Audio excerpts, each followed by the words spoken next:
السلام علیکم and welcome to horror series by entertaining tales. آج کا خوفناک واقعہ کچھ یوں ہے۔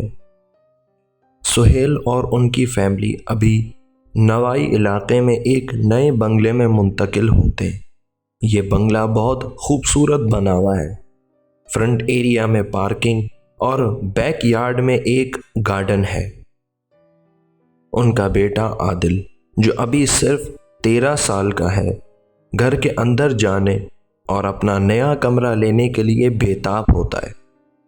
اس نے اوپر کوریڈور کے لاسٹ پورشن میں موجود کمرہ چنا، جس میں ایک بڑی کھڑکی سے پیچھے کا گارڈن ایریا دکھائی دیتا ہے، جیسے امیر گھرانوں میں بچوں کی خاص فرمائشیں ہوتی ہیں۔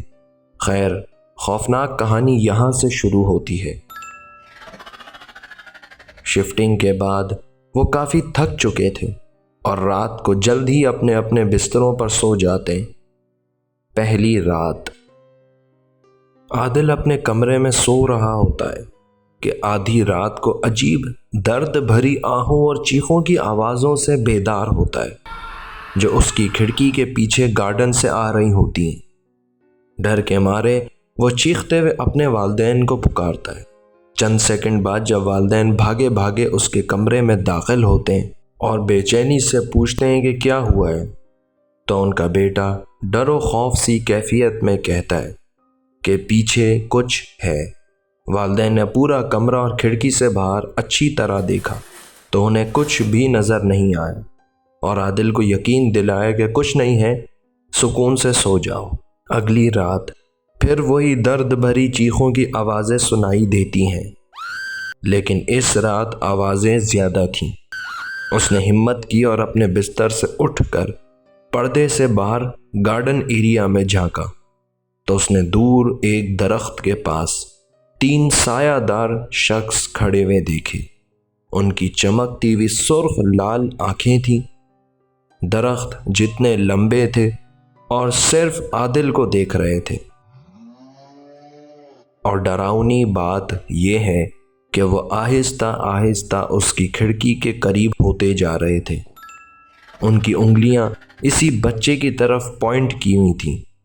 یہ منظر دیکھ کر وہ ڈرتے ہوئے اپنے والدین کے کمرے میں بھاگ کر انہیں جگاتا ہے۔ جب والدین جاگتے ہیں اور دوبارہ اس کا کمرہ چیک کرتے ہیں تو وہ مخلوق کہیں دکھائی نہیں دیتی۔ وہ اسے سمجھاتے ہیں کہ تم نے کوئی ڈراؤنا خواب دیکھا ہے، اور سب دوبارہ اپنے اپنے کمروں میں سو جاتے ہیں۔ اگلی رات پھر ایسا ہی ہوا، لیکن اب کی بار اس نے کچھ اور دیکھا۔ اس رات اس نے خوفناک آوازیں سنتے ہی جب کھڑکی سے باہر جھانکا، سر سے پاؤں تک ایک مکمل ڈھانچہ، ایک اسکیلیٹن نما جسم اس کی کھڑکی پر کھڑے انہی لال چراغ کی طرح روشن سرخ آنکھوں سے اسے گھور رہا ہے۔ اس نے ایک ہاتھ میں تیز دھار چاقو پکڑا ہوا تھا اور دوسرے ہاتھ سے وہ کھڑکی کو خروچ رہا تھا۔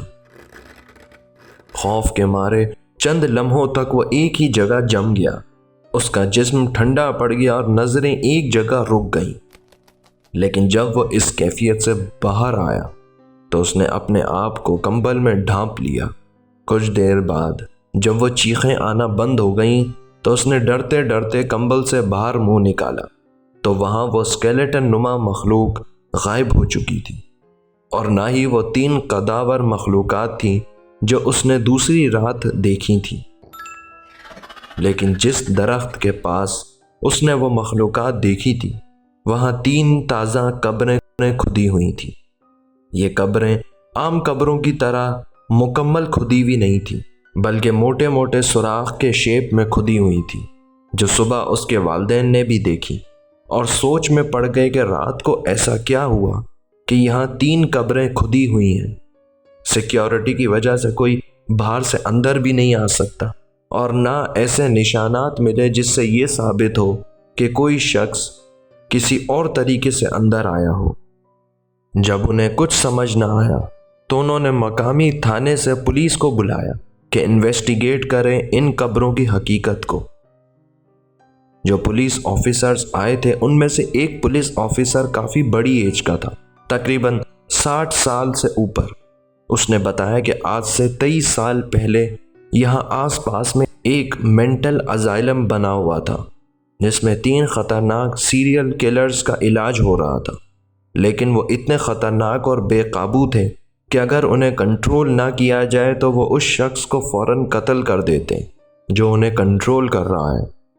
آخر کار ایک دن ہنگامہ آرائی کے دوران وہ 3 قیدی اس ازائلم سے بھاگ کر یہاں پناہ لینے آئے، لیکن اس وقت کے مالک کے پاس کافی اسلحہ تھا اور اس نے اپنی جان بچانے کی خاطر انہیں قتل کر کے اسی گارڈن میں دفن کر دیا تاکہ کسی کو پتہ نہ چلے، اور وہ 3 قیدی آج تک اسی گارڈن میں دفن ہیں۔